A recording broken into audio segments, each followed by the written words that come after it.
കാനഡയിൽ യുവാക്കൾക്കിടയിലെ തൊഴിലില്ലായ്മ ഏറ്റവും രൂക്ഷം, ബ്രിട്ടീഷ് കൊളംബിയയിലെന്ന് ബിസിനസ് കൗൺസിൽ ഓഫ് ബ്രിട്ടീഷ് കൊളംബിയയുടെ പുതിയ റിപ്പോർട്ട്. 2026 മാർച്ചിലെ കണക്കുകൾ പ്രകാരം പ്രവിശ്യയിലെ യുവാക്കളുടെ തൊഴിൽ നിരക്ക് 2017 ശേഷമുള്ള ഏറ്റവും താഴ്ന്ന നിലയിലേക്ക് കൂപ്പുകുത്തിയിരിക്കുകയാണ്. ബ്രിട്ടീഷ് കൊളംബിയയിൽ യുവാക്കളുടെ എണ്ണം എക്കാലത്തെയും ഉയർന്ന നിരക്കായ 6.71 ലക്ഷത്തിൽ എത്തിനിൽക്കുമ്പോഴാണ് ഈ പ്രതിസന്ധിയെന്നതും ശ്രദ്ധേയമാണ്.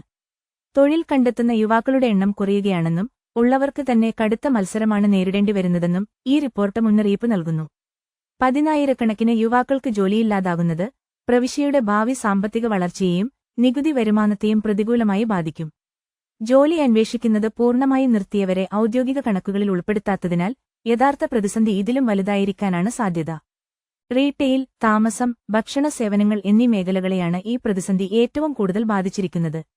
സ്വകാര്യ മേഖലയിലെ നിയമനങ്ങൾ കുറഞ്ഞതും പുതിയ ഉദ്യോഗാർത്ഥികളുടെ എണ്ണം പെട്ടെന്ന് വർദ്ധിച്ചതുമാണ് ഈ അവസ്ഥയ്ക്ക് കാരണം. യുവാക്കൾക്കും രക്ഷിതാക്കൾക്കും തൊഴിലുടമകൾക്കും ഒരുപോലെ ആശങ്കയുണ്ടാക്കുന്ന ഈ പ്രതിസന്ധി പരിഹരിക്കാൻ ഭരണകർത്താക്കൾ അടിയന്തരമായി ഇടപെടണമെന്നും റിപ്പോർട്ട് ആവശ്യപ്പെടുന്നു. കൂടുതൽ വാർത്തകൾക്കായി നമ്മൾ online.com സന്ദർശിക്കുക.